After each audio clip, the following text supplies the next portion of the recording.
الله معكم. اليوم حابة أقدم لكم نوع أكل صيادية السمك مع الطاجن. هالنوع من الأكل إجمالا بيعملوه بس يكونوا عاملين عزايم قد ما الأكل طيبة. وهلا قبل ما نبلش بتحضيرها بتمنى تشتركوا معي بالقناة وتكبسوا على اللايك إذا حبيتوا الفيديو. وهلا رح نبلش. أنا هون حضرت سمك الفيليه تيلابيا. في الواحد يحضر حيلا نوع سمك هو بحبه، والسمك كمان لحتى نعمله للصيادية فينا نقليه بالزيت أو إنه نشويه على الباربيكيو أما على الجريل. وهلا لحتى احضر السمك لازم كمان ارشه بملح وبهار وكمون. وكمان صيادية السمك بدنا نفلفل مع رز، بدنا نعمل رز. انا اخترت الرز الحبة الكبيرة، هي احلى شيء للصيادية. كمان للرز بدي عوز ملح، الملح حسب الذوق، يعني كل واحد بحب نكهة الملح شكل. وكمان عايزة كزبرة يابسة، انا عندي ربع ملعقة صغيرة كزبرة يابسة، وعندي 7 بهارات نص ملعقة صغيرة، وعندي كمون بودرة. الكمون كتير بروح لهالأكلة، سو مشان هيك أنا حاطة ملعقة صغيرة. وإذا هلأ بس أعمل الرز حسيت الكمون قليل رح أرجع زيده. هلأ لأعمل الرز أكيد بدي يكون حطيت مجهزت له المي. عادة بالصيادية بنكون جايبين السمكة فيها حسك وسمكة كاملة مع راسها، سو من بعد ما نشوي السمكة بنشيل الراس والحسك وبنسلقهم بالمي وبنستعملهم للرز. بس انا لانه جايبه الفيليه، سو مشان اجهز المي لاعمل فيها الرز رح نكه المي بالجزر وبالسلري، وطبعا بدي احط لها شرحه حامض. وانا حتى لي اعطي نكهه السمك بالمي جبت مكعبات سمك رح نيزلهم بالمي، وكمان بعوز عوده قرفه وبعوز جوز الطيب مشان الرز، و3 حبوب بس بدي كبش قرنفل، واكيد ورق الغار، وهول رح اغليهم كلهم مع بعضهم مشان الرز. وهيدي الاكله بروح لها كثير البصل الجوانح المقلم حمرينه. كمان هول البصل 4 بصل بدي شيل منهم مشان الطاجن، وبدي شيل منهم بصله احمرها كثير مشان اعطي لون للمية الرز، وكمان بدي شيل من هالبصل لزين الاكله. وكمان مشان زين صحن الصياديه بحاجه للوز. في الواحد يستعمل اللوز، في يستعمل الكاجو، في يستعمل الصنوبر مثل ما هو بحب. هلا بعد شوي انا رح اقليه بالتقليه بس من دون ما احط اي شيء بالتقليه. واكيد لاعمل الطاجن انا بحاجه لطحينه، طحينه ومي وحامض، وهيك بنعمل الطاجن.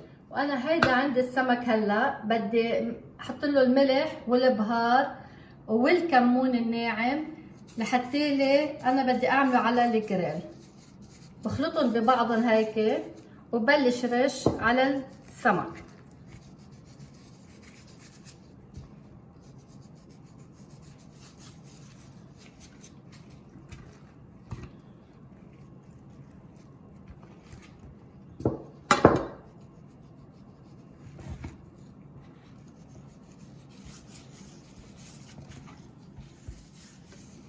وهلا من بعد ما ملحت وبهرت السمك بدي اخذ اعملهم على الجريل. انا هلا هون حطيت الجريل وولعت تحت منه على القوي كتير، لانه السمك لما بدي احطه على الجريل لازم يكون كتير حامي وينعمل على نار قويه احلى. وهلا هون بدي استعمل الكوكين سبراي على الجريل حتى لي ما احط كتير زيت، وحتى كمان السمك ما يلزق على الجريل.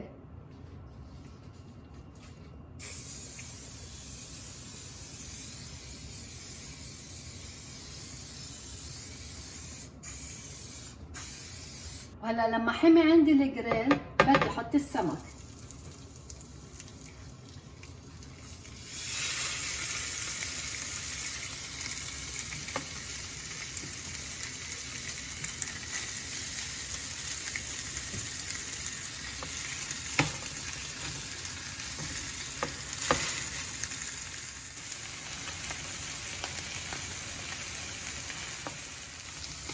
وهلا لما احمر كعبه صار لازم اقلبه.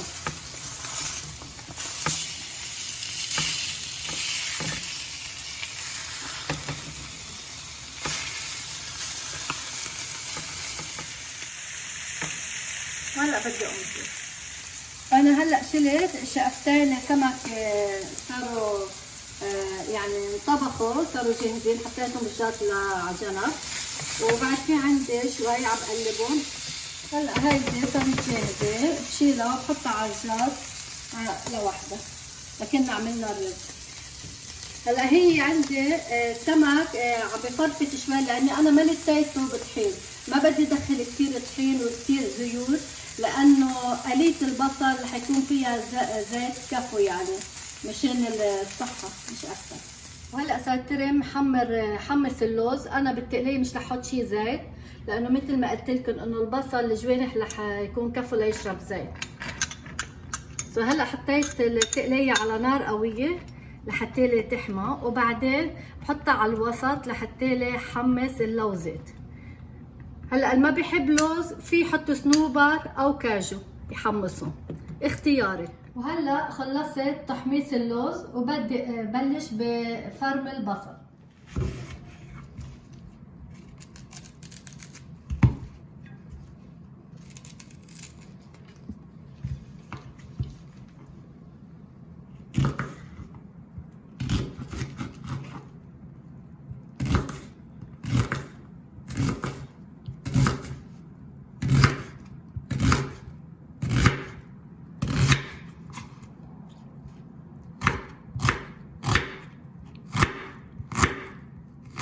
وهلا بس فرمت البصل، فرمت 3 بصلات كبار، حسيت انه كمية البصل بتكفيني لكباية ونص رز للمقادير اللي انا عملتها.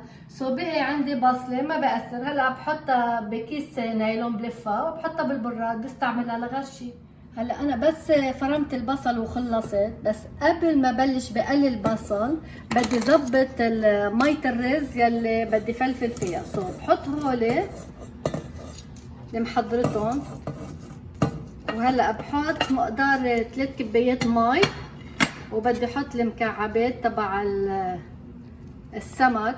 فيكم تجيبوا مي سمك جاهزه او مثل ما قلت لكم فيكم تسلقوا راس السمكه وحسك السمك، اما قشر القريدس بتحطوه بدل المكعبات. بس انا هالطريقه عم بعملكم اياها لحتى اعملكم طريقه سهله وما تتعبكم. هلا هون انا حاطه 3 كبايات مي لانه عندي كبايه ونص رز، والرز انا ما نقعته.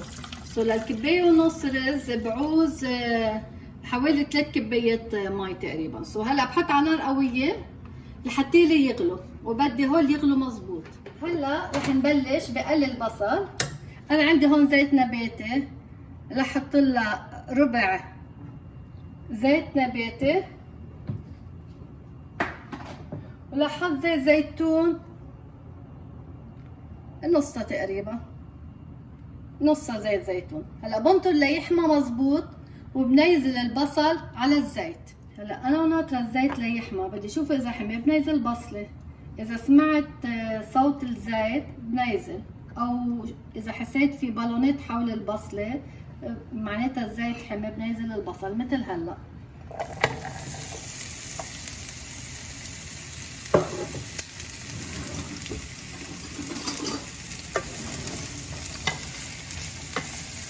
هلا هولي كمية البصل بدي شيل منهم اول ما يبلشوا ينقلوا، بدي شيل منهم للطاجن وبدي ارجع اتركهم ليتحمروا شوي. بدي شيل منهم للزينة وبترك شوي صغيرة بحمرهم على اكثر للون فيهم مية السمك.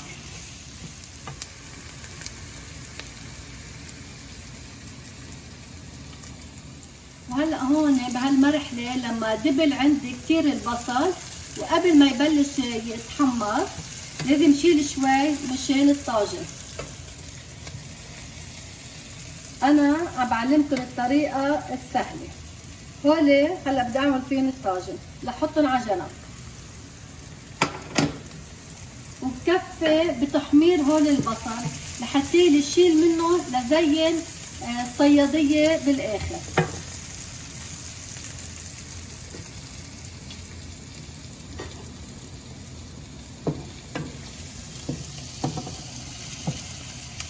وهلا لما حمرت البصله قبل ما تحمر اكثر شيء على بني بدي شيل منها لحتى لي زين صحن الصيادية بالاخر.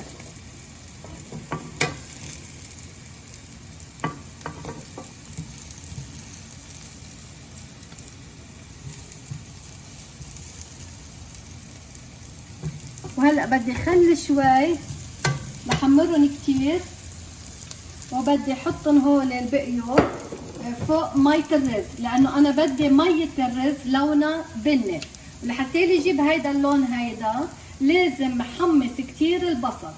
وهلا هيدا البصل يلي حمرته اكتر شي تركته على النار لازم حطه بمية الرز لحتى لي تصير الرز مي لونها بني. هلا بسقطهم كلهم بمية الرز وبخليهم هلا كلهم يغلوا مع بعضهم لارجع بالاخر استعملها. استعمل بس المي وكل شيء بكبه. وهلا صار وقت اعمل الطاجن. لاعمل الطاجن بدي كباية طحينة،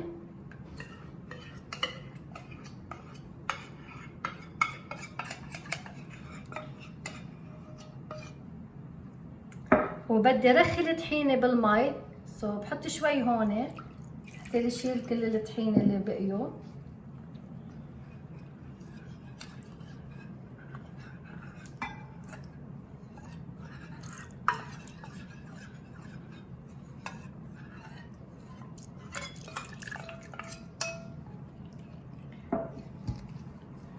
عايزة ارخي اول شي الطحينة بالمي قبل ما ننزل الحامض.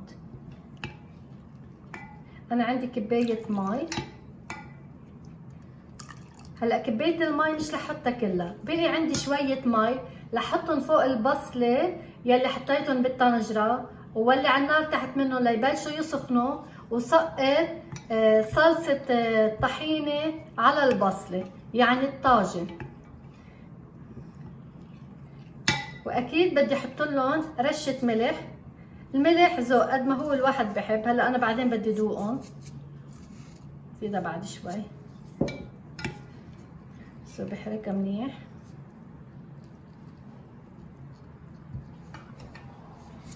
هيدي بتحرك احلى.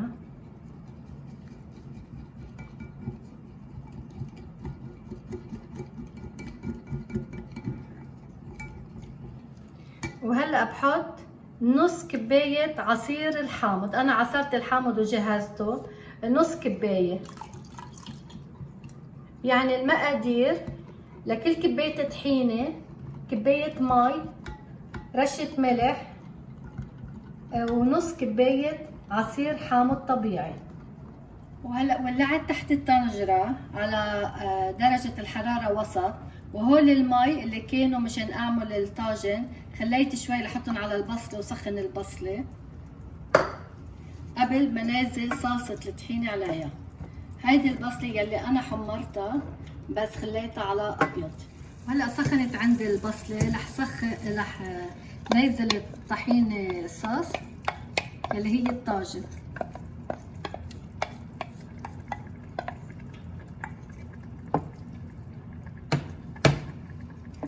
رح احركها،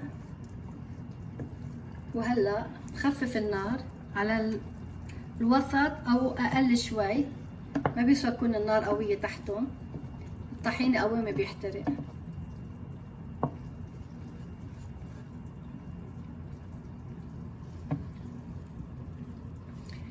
هلا اذا حسيتها الصلصة عندي شديدة برخيها بنقطة مي، بزيدها نقطة مي. مثل هون حسيتها شوي شديدة عندي، بدي احط لها نقطة مي. انا هون زدت رجعت ربع كوب مي لانه حسيت الصلصة شديدة علي. هلا من بعد ما صار لها 5 دقايق على القد عم تغلي الطاجن مع البصلة، يعني صلصة الطحينة مع البصلة. لازم اطفي تحتها، خلص بقش بدها، ما بدها اكتر من هيك. وخلاص صارت جاهزة، بحضرها بالجاط. هلا بدي ارش على وجهه شوية لوز. هيدا الطاجن صار جاهز. وهلا من بعد ما غليت المي اللي حطيت فيها البصل والخضرة، هيدي مية السمك. رح صفيها لانه عايزه ميتها للرز. ريحتها شو طيبه، كتير طيبه ريحتها، كتير كتير. ولونها بجنن، هيدا اللون المطلوب لنعمل فيه الصياديه. هولي كلهم بدي كبهم، خليهم هلا على جنب. هول بدي ارميهم مش عايزه. وهلا اخر مرحله عندي اياها فلفل الرز. انا الرز غسلته 4 مرات لحتى لي صارت ميته كتير نظيفه. انا بالطنجره هلا ما حطيت شي، نزلت الرز على الطنجره نظيفه. هذه البهارات يلي بدي احطهم على الرز. عندي الكزبره اليابسه، عندي الكمون، وعندي 7 بهارات.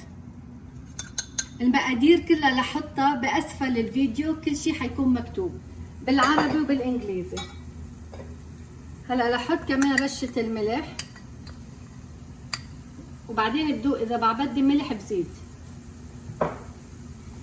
هلا لحط المي، 2.5 كوب مي لكباية ونص رز.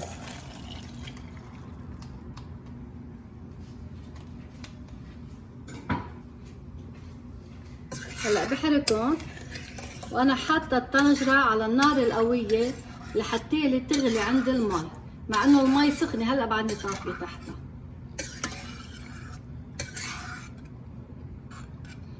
هلا ما بغطيها، بتركها هيك للمي منيح تبلش بالغليان. بحب نكهه جوزة الطيب للرز، ببرشها دغري عليه، يعني مقدار شي ربع ملعقه صغيره. وهلا بلشت مية الرز تغلي، بخليها بعد 2 دقيقتين تغلي على اكتر، وبرجع بخفف النار وبغطيها، بس بدي بعد تغلي شوي لحسها انه عم تغلي مزبوط، احلى ما يلزق الرز ببعضه. هلا لخفف، حطها كتير خفيفه على اللو تقريبا، خففت النار. وهلا بغطيها وبتركها تقريبا لتجي ينشف وجه الرز. بدي ارجع سقط حامض على الرز.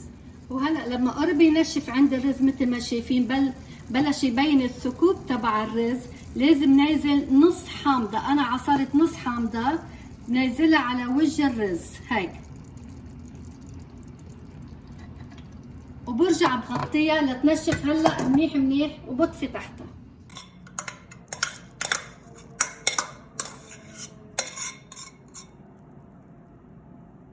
وهلا انا خلصت طبخ الصياديه، بدي اسكبهم بالجاط. اول شي حطيت الرز، نطرته اكيد شوي صغيره ليسقع. هلا فوق الرز بدي احط السمك،